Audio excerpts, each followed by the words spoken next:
பாட்டு போட்டியில் இரண்டாவது பரிசு பெற்ற பின்னணி பாடகர் எஸ்பி பாலசுப்ரமணியத்துக்கு போராடி முதல் பரிசை வாங்கி கொடுத்த பின்னணி பாடகி எஸ் ஜானகி அம்மா என்ற ஒரு சுவாரஸ்யமான தகவலை பற்றி தான் இந்த பதிவில் நாம் பார்க்க போகிறோம்.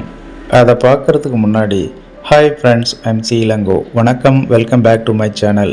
நீங்கள் இன்னும் நம்முடைய சேனலுக்கு சப்ஸ்கிரைப் பண்ணலைன்னா உடனே ஒரு லைக் போட்டு சப்ஸ்கிரைப் பண்ணி சப்போர்ட் பண்ணுங்கள். வாங்க பதிவிற்குள் போகலாம்.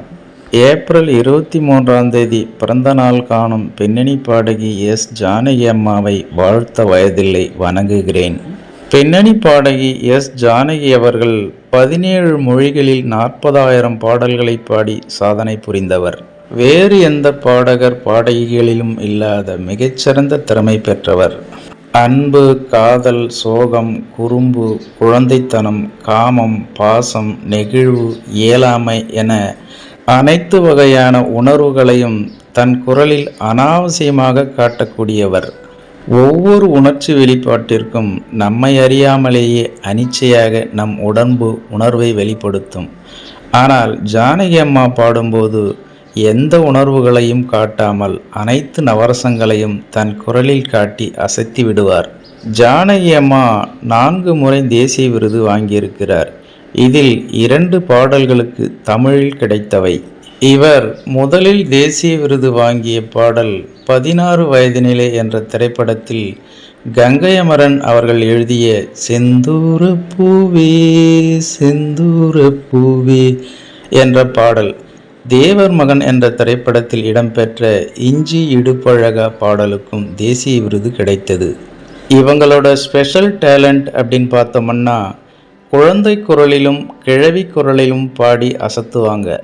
உண்மைக்கு புறம்பான எந்த ஒரு விஷயங்களையும் ஏற்றுக்கொள்ளாதவங்க. பின்னணி பாடகர் எஸ்பி பாலசுப்ரமணியம் திரைக்கு அறிமுகமாவதற்கு முன்னால் நடந்த ஒரு நிகழ்வு. அது என்னவென்றால், தெலுங்கு சங்கம் வருடா வருடம் தொடர்ந்து பாடல் போட்டிகள் வைக்கிறார்கள். அந்த பாடல் போட்டியில் பாடகர் எஸ்பி பாலசுப்ரமணியத்தின் ஆரம்ப காலகட்டத்தில் முதல் 2 வருடங்கள் முதல் பரிசை வாங்குகிறார்.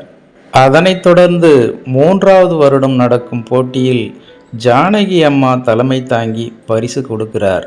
முதல் 2 வருடங்கள் முதல் பரிசை பெற்ற எஸ்பி பாலசுப்ரமணியத்திற்கு 3ஆம் வருடம் 2ஆம் பரிசு கொடுக்கிறார்கள். முதல் பரிசு வாங்கிய பையனை விட 2ஆம் பரிசு வாங்கிய பையன் எஸ்பி பாலசுப்ரமணியன் தான் நன்றாக பாடினார். அதனால் இதில் எனக்கு உடன்பாடில்லை என ஜானகி அம்மா சொன்னவுடன் உடனே தன் தவறை திருத்திய தேர்வாளர்கள் எஸ்பி பாலசுப்ரமணியத்திற்கு முதல் பரிசு கேடயமும் அறிவித்து ஜானகி அம்மா தன் கையால் பரிசு வழங்கினார். அன்று ஜானகி அம்மா கையால் முதல் பரிசு வாங்கிய எஸ்பி பாலசுப்ரமணியம் பின்பு சினிமா துறையில் அறிமுகமாகி உச்சம் தொட்டது நாம் அறிந்த உண்மை. இன்று என்னை தாளாட்டி கொண்டிருக்கும் இசைத்தாய் ஜானகி அம்மாவுக்கு இனிய பிறந்த நாள் நல்வாழ்த்துக்கள். நன்றி, வணக்கம், வாழ்க தமிழ்.